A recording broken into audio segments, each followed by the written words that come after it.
লেখক, প্রকাশক আর পাঠকের অপেক্ষা ঘুচিয়ে ভাষার মাসে ২৬তম দিনে পর্দা উঠল ২১শে বইমেলার। বাংলা একাডেমি প্রাঙ্গণ এবং সওয়াদি উদ্যানে বৃহস্পতিবার মেলা শুরুর পর ক্রেতা দর্শনার্থীরা বিভিন্ন স্টল ঘুরে দেখেন। যদিও অনেক স্টল তৈরি এবং গোছানোর কাজ পুরোপুরি শেষ করতে পারেনি অনেক প্রকাশনা প্রতিষ্ঠানই, কিন্তু তারপরও আগ্রহ এবং প্রত্যাশা সবটাই আছে। আলাপ করতে চাই, আমাদের সঙ্গে আয়োজনে থাকবেন শিল্পকলা একাডেমি মহাপরিচালক কবি রেজাউদ্দিন স্টালিন এবং অমর একুশে বইমেলা পরিচালনা কমিটির সদস্য আবুল বাশার ফিরোজ, এবং থাকবেন সহকবি পার্থ সঞ্জয়। তিনজনকে স্বাগত জানাচ্ছি। এবং পার্থ সঞ্জয়, আপনাকে দিয়ে আলাপটা শুরু করি। আপনার সাংবাদিকতার যে অভিজ্ঞতা, সেই অভিজ্ঞতায় আরও একটি বইমেলা যুক্ত হলো, কারণ দীর্ঘ সময় ধরে আসলে প্রতি বছর অমর একুশে বইমেলা আপনি কভার করেন।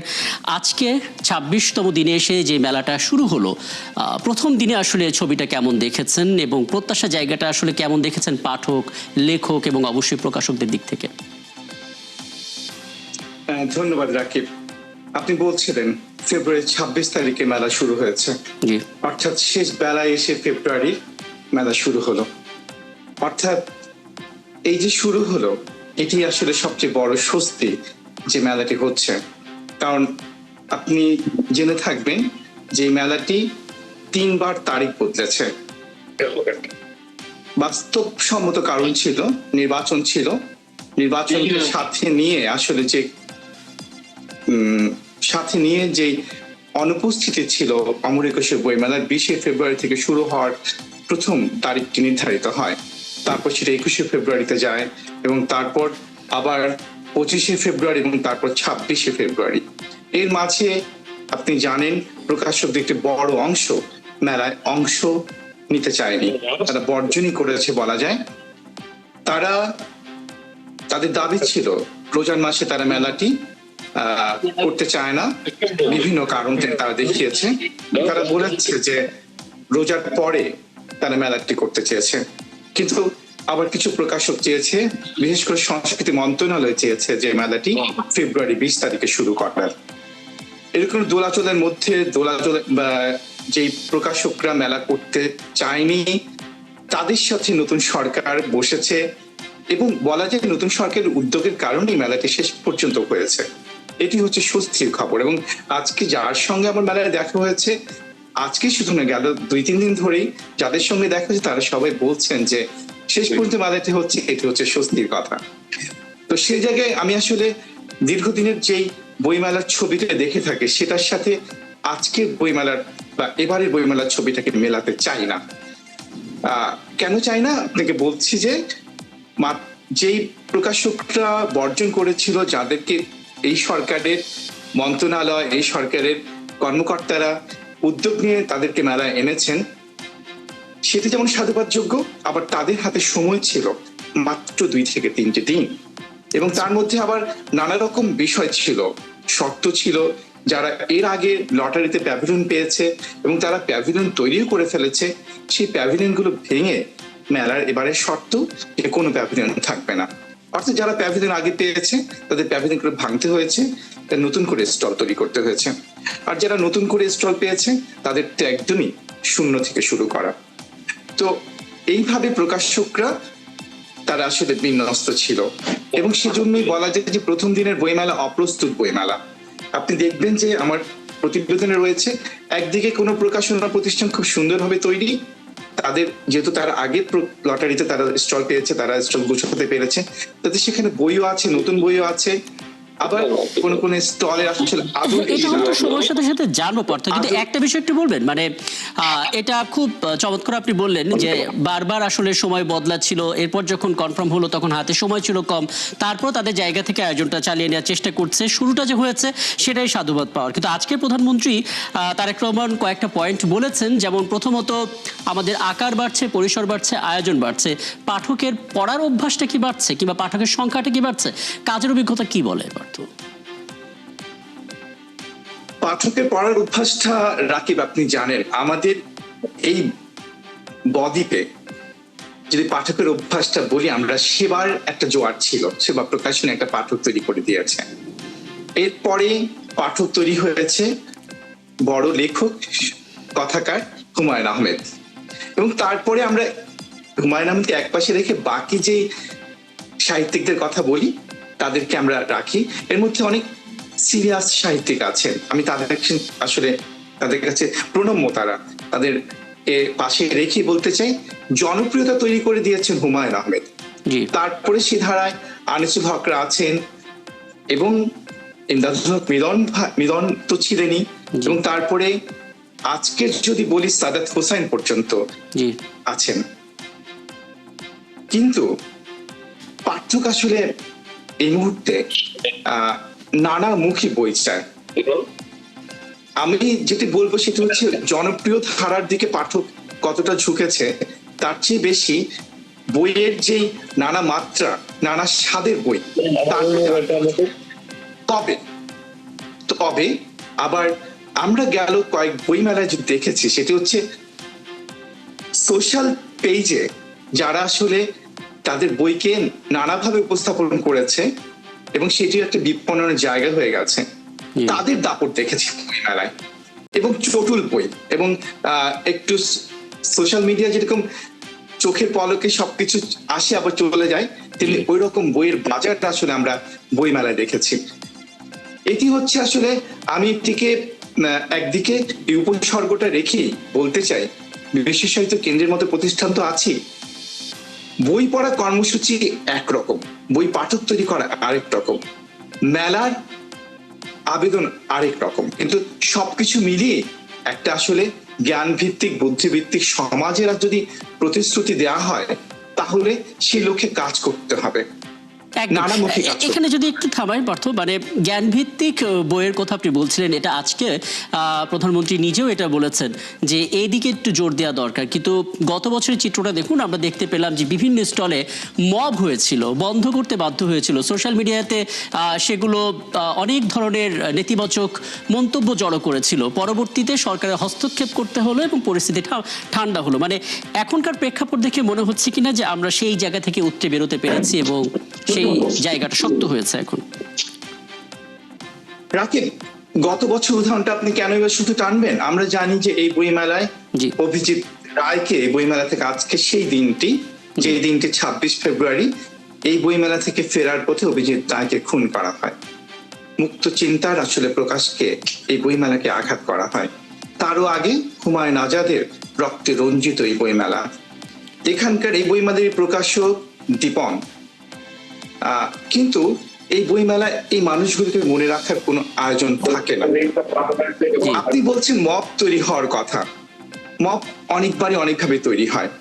গেল বছর জুলাই পরবর্তী বাংলাদেশে আমরা জুলাইয়ের নানামুখী বই দেখেছি। আবারও বলছি যে জনপ্রিয় ধারার অনেক বই বেরিয়েছে, জুলাইকে উপজীব্য করে অনেক বই বেরিয়েছে, কিন্তু সেটা জুলাইকে কতটা ধারণ করে সেটা নিয়েও সুপঠিত, সুগ্রন্থিত হয়েছে কিনা সেটি নিয়েও প্রশ্ন আছে। আর মবের যে বিষয়টি, সেটি যে কোনো সময় হতে পারে। তবে গেল বছরের কথা বলি, গেল বছর যে প্রতিষ্ঠানকে ঘিরে মব হয়েছিল, সেই প্রতিষ্ঠানটি পরে আসলে সেটি নিয়ে তদন্ত কমিটি হয়েছে। তদন্ত কমিটি কতটুকু আলোর মুখ দেখেছে, 3 দিনের মধ্যে রিপোর্ট দেওয়ার কথা ছিল, আমরা মেলা শেষ হওয়ার পর্যন্ত সেই রিপোর্টটি দেখিনি। এবং এই প্রশ্নই ছিল কিছুদিন আগে বাংলা একাডেমির সদস্যশিপের কাছে, তারা বলছেন যে পুলিশের কাছে চলে গেছে, কিন্তু তারা কোনো আপডেট আমাদেরকে পরে দেয়নি। একদম একদম। এবং আমি আসলে এখানে বলতে পারি পার্থ, মানে মোটামুটি ভাবে 5 থেকে 10টা বড় ঘটনা যেগুলোর তদন্ত আসলে এখন পর্যন্ত আলোর মুখ দেখেনি, যেটা আসলে গেল 18 মাসে আমরা বিভিন্ন সময় পত্রপত্রিকায় প্রতিবেদনে দেখেছিলাম। আমি আরেকটি বিষয় প্রধানমন্ত্রীর বক্তব্যের অংশ থেকে একটু নিতে চাই, সেটা হচ্ছে যে তিনি বলেছেন, প্রধানমন্ত্রী তারেক রহমান, বইমেলার আকারটাকে আন্তর্জাতিক পরিসর পর্যন্ত বাড়ানো যায় কিনা সেটা নিয়ে ভেবে দেখার পরামর্শ তিনি দিয়েছেন। আপনার কাজের অভিজ্ঞতা কি বলে, মানে কোথায় গিয়ে চ্যালেঞ্জ আসলে মোকাবেলা করতে হবে আন্তর্জাতিক পরিসরে নিতে হলে? নিশ্চয়ই আন্তর্জাতিকতা, আমাদের 21 আন্তর্জাতিক মাতৃভাষা দিবস, সেটি একটি আন্তর্জাতিক মাত্রা পেয়েছে। আমরা খুব গর্বের সঙ্গে বলতে পারি আমাদের ভাষার দিনটি সারা পৃথিবী পালন করে মাতৃভাষার দিন হিসেবে। একইভাবে যদি আমাদের বইমেলা, যে বইমেলাকে আসলে আপনি পার্শ্ববর্তী দেশ কলকাতা বইমেলার দিকে তাকান, সেটিও আন্তর্জাতিক এবং সেখানে বাংলাদেশ একটি বড় জায়গা পায়। কিন্তু আমাদের বইমেলায় আমি আবার দেখি যে অন্য রাষ্ট্রের বইয়ের কথা বাদ দেন, আমি যদি রুশ সাহিত্যের কথা বলি, জার্মান সাহিত্যের কথা বলি, সেগুলো বাদ দেন, কলকাতার লেখকদের বাংলা বইও ঠাঁই দেওয়া হয় না।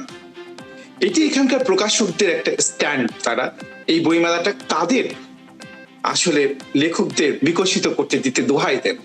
আমি দোহাই শব্দটা আনকোট করছি, জি যে দোহাই দিয়ে তারা আসলে এক ধরনের তাদের বিপণন বিষয়টিকে তারা এই বইমেলাকে ঘিরে রাখেন। এবং আপনি জানেন রাকিব, যে এখানকার প্রকাশকরা এই বইমেলাকে পুঁজি করেই তারা সারা বছরের ব্যবসাটি সাজান এবং তারা এখান থেকে লগ্নি করেন, এখান থেকে তারা টাকাটা তুলে নিয়ে আসেন এবং আর বাকি বছরে আসলে পাঠকরাও বই কতটা কেনে এবং এটি দিয়ে তারা আসলে তাদের একদম পাঠক, আমি আসলে আপনার সঙ্গে আলাপটা আরেকটু চালাতে পারলে ভালোই হতো।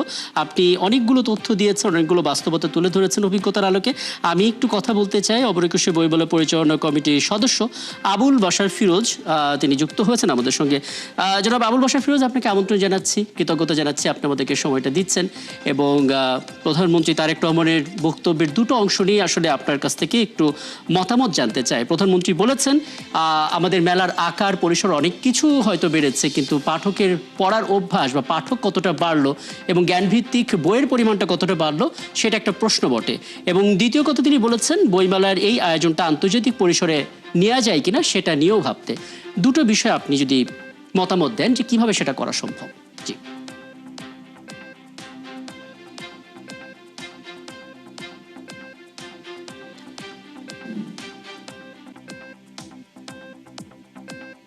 অডিওটা একটু আনমিউট করে দিতে হবে। জি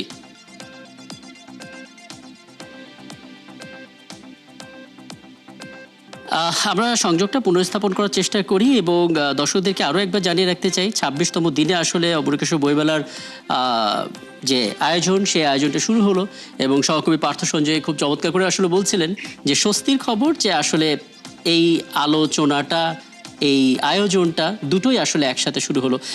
সবশেষ যদি আরও একবার পার্থ সঞ্জয়ের কাছ থেকে ঘুরে আসতে চাই।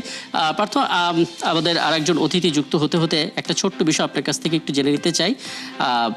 রোজার মধ্যে আসলে বইমেলাটা হচ্ছে, অনেকে ধারণা করছিল যে রোজার মধ্যে বইমেলা আসলে পাঠকের উপস্থিতি কিছুটা কমতে পারে, কিন্তু যারা সত্যিকারের বইয়ের প্রেমিক তারা তো আসলে সন্ধ্যার পরেও আসতে পারে।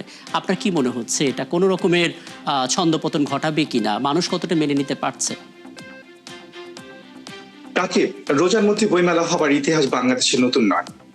রোজার মধ্যে বই মেলা এর আগেও হয়েছে এবং আরেকটি বিষয় আপনি খেয়াল করবেন যে প্রজ্ঞাপন হয়েছে যে এই রোজায় স্কুল কলেজগুলো প্রায় বন্ধ থাকছে। সেক্ষেত্রে আমার তো মনে হয় যে যদি সবকিছু ঠিকঠাক ভাবে কাজ করে, কারণ মেলা এখন প্রস্তুত নয় পাঠককে গ্রহণ করতে। আজকের ছবিটা তাই বলছে। আগামীকাল শুক্রবার মেলা, যেহেতু এবার 18 দিনের মেলা, 15 মার্চ পর্যন্ত মেলা, আমি যদি বলি বোধহয় 3টি শুক্র শনি অর্থাৎ 6 দিন বিশেষ দিন পাবে। আবার ফেব্রুয়ারিতে তো বিশেষ দিন থাকে, 14 ফেব্রুয়ারি, 21 ফেব্রুয়ারিতে থাকে। অর্থাৎ ফেব্রুয়ারিতে যেখানে 10 দিনের মতো একটি বিশেষ দিন থাকে মানুষের ঢল নামার, এবার কিন্তু সেটি নেই। মার্চের বিশেষ দিন বলে কিছু নেই, খালি শুক্র শনিবার। আগামীকাল শুক্র শনিবার, শুক্র পরের দিন শনিবার, এরপরে আরো 2টো শুক্র শনি পাওয়া যাবে। তো এই দিনগুলোতে আসলে যদি কালকে পরশুর মধ্যে মেলা প্রস্তুত হয়ে যায়, পাঠকরা যদি মেলাটাকে স্বস্তিদায়ক দেখে, তাহলে আমার যেটা ধারণা সেটা হচ্ছে স্কুল শিক্ষার্থীরা, কলেজ শিক্ষার্থীরা, বিশ্ববিদ্যালয়ের শিক্ষার্থীরা যাবেন। আবার একই সঙ্গে বিশ্ববিদ্যালয় শিক্ষার্থীদের কথা যদি বলি, এরা তো ঢাকা কেন্দ্রিক নয়, তারা সারা দেশ থেকে আসেন। ঢাকা বিশ্ববিদ্যালয়টা আসলে রোজ ঈদের আগে আগে হয়তো বন্ধ হয়ে যাবে বা তাদের হয়তো শিক্ষা কার্যক্রম হয়তো চলবে না। সেক্ষেত্রে তারা আসলে কতটা থাকবেন সেটাও একটি বিষয়। কিন্তু এখানেও যদি বলতে চাই, আসলে আশা এবং আশঙ্কা দুটোই আছে, কিন্তু আমরা আশার দিকে তাকাতে চাই। একদম একদম। আমি আয়োজনটা শেষ করবো 1 মিনিটের মধ্যে। ছোট করে যদি শিশুদের জন্য কোনো আয়োজন থাকে, শিশুতোষ বইয়ের সংখ্যা যদি বাড়ার কোনো সম্ভাবনা থাকে বা তেমন কোনো খবর যদি পেয়ে থাকেন। জি রাকিব, এই প্রসঙ্গে আমি বলতে চাই, বইয়ের যেহেতু দোলাচল ছিল, প্রকাশকদের নানা রকম অস্থিরতা ছিল, বই কতটা বের হবে, নতুন বই কতটা বের হবে এবং নানা স্বাদে নানা বৈচিত্র্যমুখী বই কতটা বের হবে, এটি নিয়ে আমার ব্যক্তিগতভাবে আশঙ্কা আছে। সেক্ষেত্রে শিশুতোষ বই তো আরো বেশি বিশেষায়িত। সেখানে আসলে শিশুদের বই ক্ষেত্রে যে প্রকাশক আমরা দেখি এবারে সবসময় ঢাকা অমর একুশে বইমেলায় শিশুদের বই বুঝতে পারছি পার্থ, এই শিশুদের নিয়ে আলাপটা দীর্ঘ করতে পারলে ভালো হতো, সময়টা একেবারেই শেষ। এমনি শিশু প্রহর যেটা সেটা তো হচ্ছে পার্থ, তাই তো? নিশ্চয়ই আগামীকাল সকাল 11টা থেকে দুপুর 1টা পর্যন্ত তখন নিশ্চয়ই ওইটা নিয়ে আরো কথা হবে আপনার সঙ্গে। কৃতজ্ঞতা আমাকে সময়টা দেওয়ার জন্য। সহকর্মী পার্থ সঞ্জয় পুরো আয়োজন জুড়ে আমাদের সঙ্গে ছিলেন। দুজন অতিথির সঙ্গে আমরা যুক্ত করার চেষ্টা করেছিলাম, নিশ্চয়ই সামনে কোনো আয়োজনে তাদেরকে আবারও পাবো। এই ছিল আজকের সংবাদযোগে। আগামীকাল ঠিক রাত 10টায় আবারও দেখা হবে নতুন কোনো বিষয় এবং তার বিশ্লেষণ নিয়ে। থাকুন একাত্তরের সাথে।